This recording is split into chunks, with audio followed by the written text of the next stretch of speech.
예, 할렐루야. 1월 21일 목요일 짱먹과 말씀 수다의 시간입니다. 오늘도 말씀 수다에 오신 여러분들을 환영하고 사랑하고 축복합니다. 오늘 말씀 민수기 16장 36절부터 50절의 말씀입니다. 하나님 말씀을 보시겠습니다. 여호와께서 모세에게 말씀하여 이르시되 너는 제사장 아론의 아들 엘르아살에게 명령하여 붙는 불 가운데에서 향로를 가져다가 그 불을 다른 곳에 쏟으라. 그 향로는 거룩함이니라. 사람들은 범죄하여 그들의 생명을 스스로 해하였거니와 그들이 향로를 여호와 앞에 드렸으므로 그 향로가 거룩하게 되었나니 그 향로를 쳐서 제단을 싸는 철판을 만들라. 이스라엘 자손에게 표가 되리라 하신지라. 제사장 엘르아살이 불탄 자들이 드렸던 놋 향로를 가져다가 쳐서 제단을 싸서 이스라엘 자손의 기념물이 되게 하였으니 이는 아론 자손이 아닌 다른 사람은 여호와 앞에 분향하러 가까이 오지 못하게 함이며 또 고라와 그의 무리와 같이 되지 않게 하기 위함이라. 여호와께서 모세를 시켜 그에게 명령하신 대로 하였더라. 이튿날 이스라엘 자손의 온 회중이 모세와 아론을 원망하여 이르되 너희가 여호와의 백성을 죽였도다 하고 회중이 모여 모세와 아론을 칠 때에 회막을 바라본즉 구름이 회막을 덮었고 여호와의 영광이 나타났더라. 모세와 아론이 회막 앞에 이르매 여호와께서 모세에게 말씀하여 이르시되 너희는 이 회중에게서 떠나라. 내가 순식간에 그들을 멸하려 하노라 하시매 그 두 사람이 엎드리니라. 이에 모세가 아론에게 이르되 너는 향로를 가져다가 제단에 불을 그것에 담고 그 위에 향을 피워가지고 급히 회중에게로 가서 그들을 위하여 속죄하라. 여호와께서 진노하셨으므로 연병이 시작되었음이니라.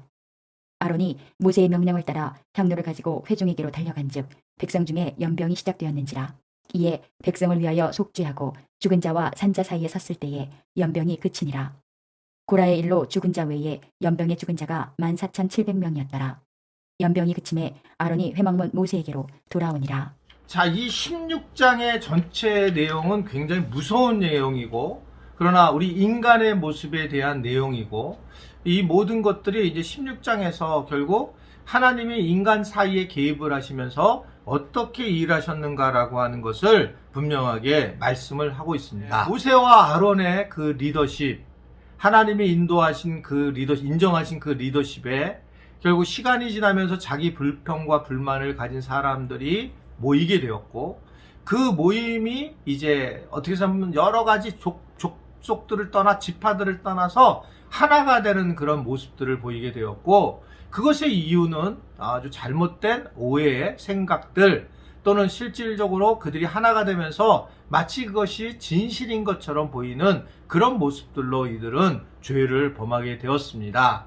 이 일에 대해서 너무 많은 사람들이 하나가 되니까 하나님이 이제 직접 성막 앞에서 이들에게 개입을 하게 되었고, 결국은 이제 고라의 자손들과 그 이하의 수많은 반역자들이 죽임을 당하는 그런 모습들을 쭉 이야기를 하고 있는 겁니다. 하나님의 심판이 임하게 되었고, 이 심판은 결국 하나님의 사랑 안에 숨어져 있었다라는 것을 오늘 우리는 볼 수 있습니다. 자, 오늘 본문을 보면 결국 하나님은 이 분향을 하던 이 반역자인 250명을 불로 이제 심판을 하게 되죠. 그리고 난 다음에 하나님께서 이제 모세를 불러서 아론의 아들 엘르아살 대제사장으로 하여금 그들이 가지고 있었던 향로를 가지고 이제 망치로 두들겨 피게 해요.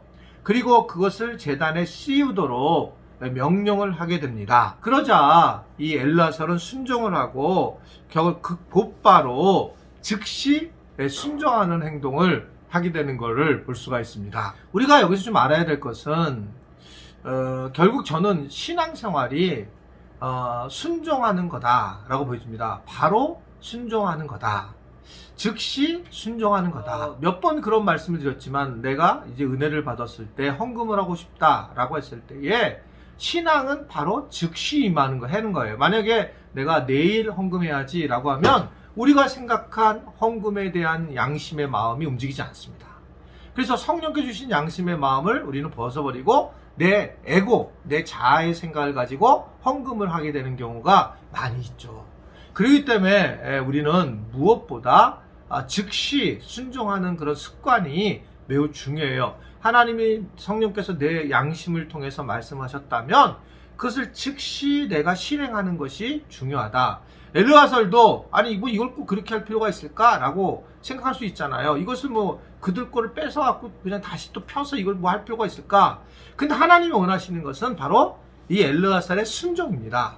그럼에도 불구하고 순종하는 모습이다. 이렇게 생각할 수가 있는 거죠. 저도 이제 가장 큰 순종을 어떻게 생각해 보니까 어떻게 하느냐라고 보니까 건축을 할 때였어요.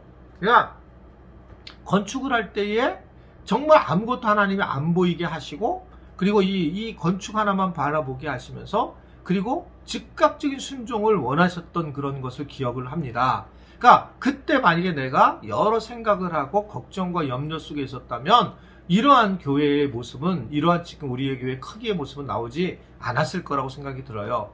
그러면 내가 그때 욕심을 냈는가 이 건물에 대해서? 아니요. 정말 그때는 그냥 뭔가 이끌려서 이 일이 진행됐다고 보여지고 지금 보니까 이러한 건물들이 우리 교인들에게 꼭 필요한 건물이 되었구나 라는 생각을 하게 돼요. 자, 즉시 하는 것이 참 중요하다. 한번 저를 따라할까요? 즉시 순종해야 된다.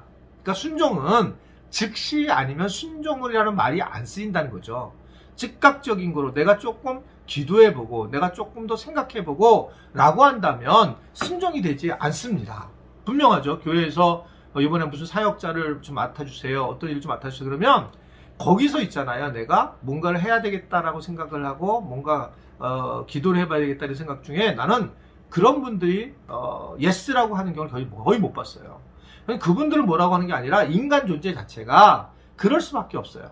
그 다음부터는 자기의 애고가 나오거든요. 그래서 내가 이 일을 하게 되면 얼마나 힘들고 어려울까라고 생각한단 말입니다. 결국은 그래서 이 교회에서 제가 얘기하잖아요. 교회에서 무슨 뭐를 맡아달라라고 할 때에는 그냥 즉각 순종하는 것이 제일 확률적으로 좋다.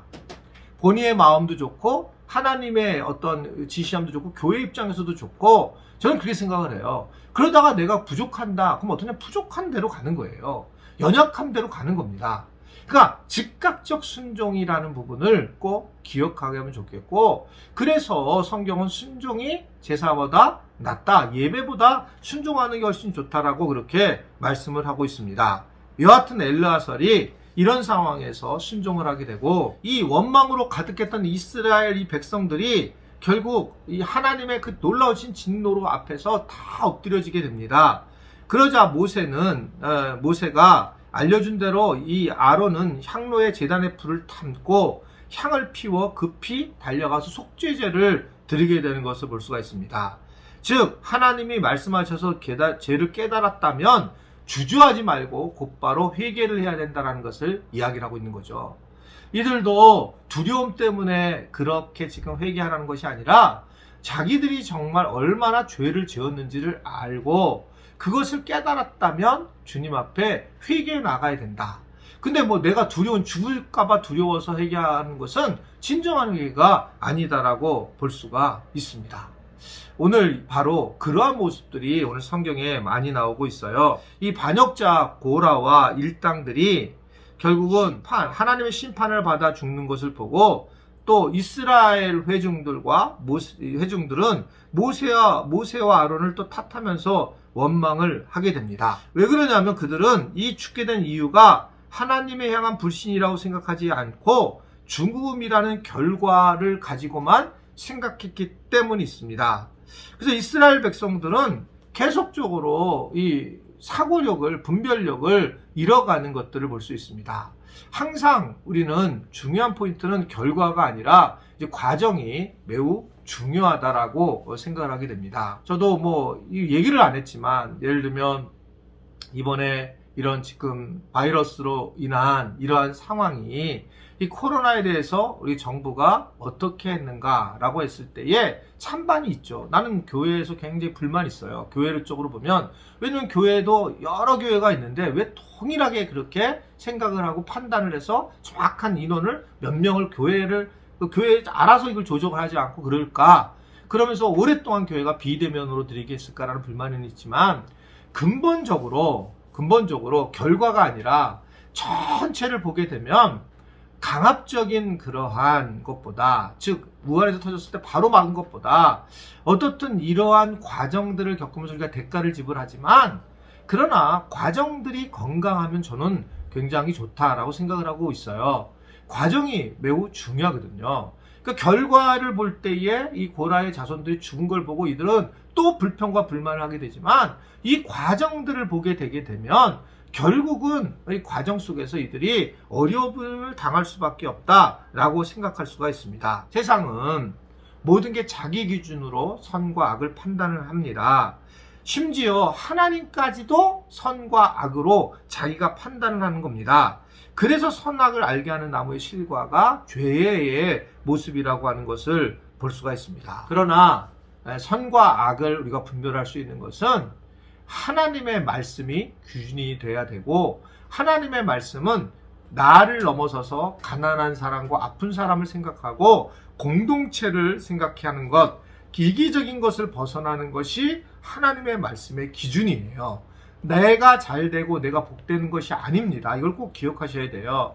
내가 이 복되다 하면 이 복된 것을 가지고 어렵고 힘든 사람을 섬기라고 하는 것이 그것이 그 기준이지, 우리는 자꾸 내가 잘 살려고 하는 것을 끝마치려고 하는 모습을 보인다는 거죠. 하나님의 말씀은 바로 가난하고 억압되고 힘든 사람의 관심을 가지고 있는 것입니다. 오늘도 혹시라도 주변에 힘들고 어렵고 아픈 사람들이 있다면 하나님의 마음을 가지고 관심을 가지고 나아갈 때에 여러분들이 바른 하나님의 백성 말씀대로 사는 것을 기억하고 그러한 말씀대로 사는 우리 지체들이 되기를 주님의 이름으로 부탁을 드립니다. 기도하겠습니다. 하나님 아버지, 오늘도 말씀을 대하게 하시고 말씀을 보게 하셔서 감사합니다. 말씀을 통해 주시는 은혜를 더욱더 우리가 감사하며 살아갈 수 있게 하시고 그 은혜를 누리며 우리가 행복한 또는 주님께 영광을 돌리는 믿음 생활을 해나갈 수 있도록 도와주시고 인도하여 주옵소서. 우리의 자기 논리가 아니라 하나님의 논리를 늘 생각하고 하나님의 마음이 어떤지를 생각하면서 판단하는 그런 우리 모든 지체들이 되도록 축복하여 주옵소서. 예수님의 이름으로 기도드리옵나이다. 아멘.